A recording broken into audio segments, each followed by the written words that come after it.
আজকে আমি আবার আমার নিজের বাড়িতে ফিরে এলাম। দেখুন, আমি এর আগে অন্য একটা রাজনৈতিক দলে হয়তো চলে গেছিলাম এবং চলে যাওয়ার জন্য হয়তো অনেক মান অভিমান অনেক কিছু থেকে থাকবে, বা জেনে না জেনে আমি হয়তো কিছু ভুল করে থাকবো।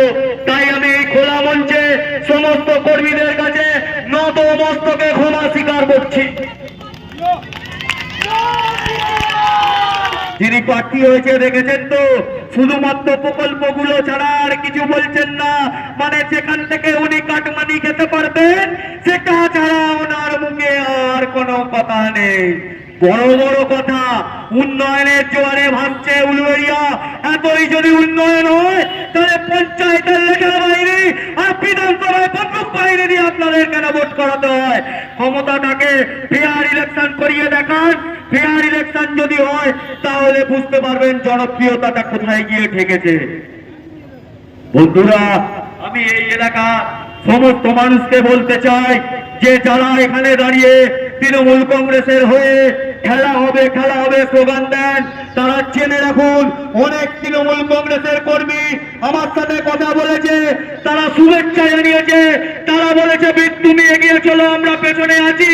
তাই এইবারে খেলাটা কিন্তু ঘরে ঢুকে খেলা হবে, এ কথা মাথায় রেখে দেবেন। আপনি কি বলেছিলেন সেদিন? हमसे जो टकराएगा चूर चूर हो जाएगा।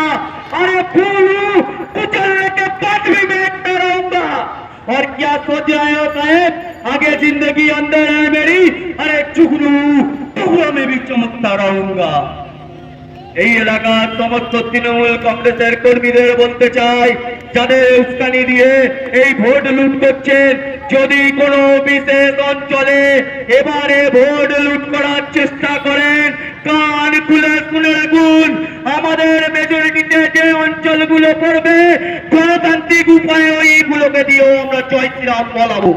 এই কথা আপনারা মাথার মধ্যে ঢুকিয়ে রেখে দেবেন। তাই ভারত মাতা কি জয়, বিজেপি জিন্দাবাদ, জয় শ্রীরাম, জয় জয় শ্রীরাম।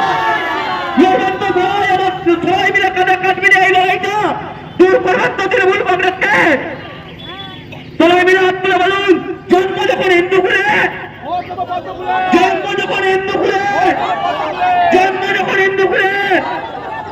ধন্যবাদ, ধন্যবাদ। নিত্য নতুন ভিডিও দেখতে আমতা টিভি ফলো করে রাখুন। ধন্যবাদ আমাদের সঙ্গে জুড়ে থাকার জন্য।